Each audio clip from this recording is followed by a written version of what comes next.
Hello there, you're watching WilhelMiniatures. As you can see, today is a great day for sculpting. The word for today is collide. So I'm thinking about turning this toy car into one of the monsters from the Eternal Cylinder. So I picked out all the plastic parts, that's like plastic detailing, and I'm going to glue those back into place when it's baked. But as I'm going to use polymer clay, I don't want to have all the plastic pieces there, but they were very easy to take out and will be easy to glue back together. Okay, I put down some foil on here, but I don't think this is going to be enough. I think I'm going to have to build up a structure with clay and then bake it and then, yeah, clay it one more time. And to begin with, I will just cover everything with a layer of Super Sculpey. For this to work, I'm going to build up a little bit more on the front of the car, because the car should be a little bit taller. I'm not sure how well this will work, but I guess that if I sand it after baking, I can make a car piece out of this. So, oh man, this is so weird. I'm not sure if it's going in the direction I was hoping, but I'll work on it a bit more. Okay, I decided to go a completely different route, so I changed, or I didn't change the torso much, I just stretched it a little in some directions while thinking, and I think this is a fun shape. And also, instead of giving it long arms as the creature I was going for, I think maybe I can make some long car legs, you know, car legs, as they have. I shaped out 2 quick legs, which I will file down, reshape, and all that, but I think the idea comes across. I want the body of this monster to look like it's kind of melting or very waxy, so I'm making these drops by taking a little lump of clay, rolling it on one side to make like a drop, and then just smoothing it in where I want it. It's very effective with a soft clay like this. I want these shapes to be kind of coming out of the creature in some way. So I'm going to push in a few. I still have much I want to do on this one, but it's getting late and tomorrow I will have to work on another sculpture. However, I will keep this to the side, and I guess I can work a little bit on it whenever I have time. But anyway, that's it for this word, collide. The next step will be covering the moon shape with clay. I feel like doing something a little bit cheesy, so I'm going to put a skull inside of the moon. Or have the moon become a skull. It's probably more accurate. First, I just want to put down everything so that when I refine it, I know that it's in the right place. I don't want the skull to be like super protruding from the moon, I want it to be part of it, so I'm going to have the jaw merge into the bottom of the moon, or bottom of the material. Or maybe that looks a little bit too much like it's got a long beard. But that might be fine as well, I guess. I'm lightly tapping the entire surface of the moon to get a little bit of a crater look, or just an interesting surface really. Looking at it now, I think the skull is a little bit too cartoony. It's very piratey with, I think the eyes and the mouth is a little bit too big compared to the size. So even though I blended the skull into the moon, you can still see like the shape of the head and that, so I might have made it a little bit wider and taller. But I don't think I'm going to do anything with that now, because I think it looks fine. Or maybe I can try to make the eyes a little bit smaller. I wasn't too keen on the skull, so I decided to change it a little bit.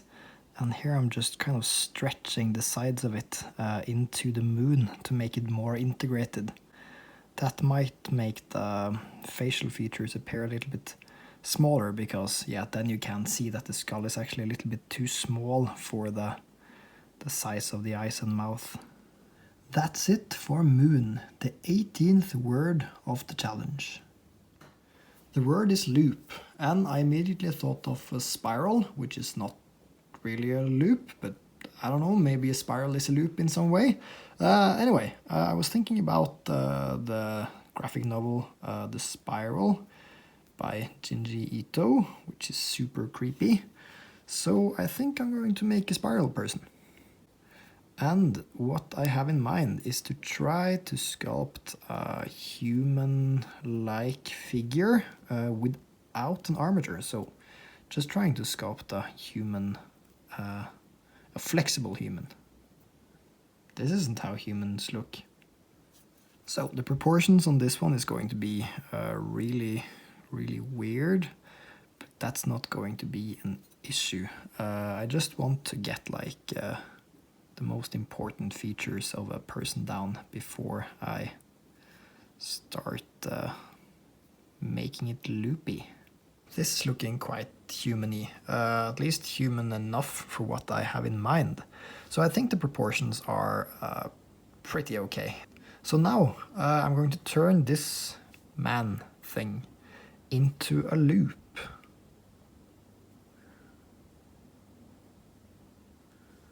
I think I can just slowly stretch the body. I'm trying not to distort anything too much.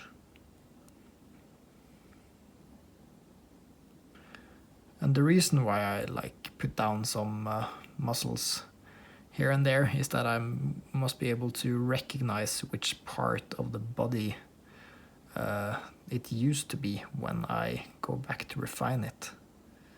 So that's the reason why I put in fingers and such. Not to necessarily have them look all that nice, but then I think I will need to have the arms just along the body. Like this. Yeah, this is good. And the legs together, they can be overlapping a little bit.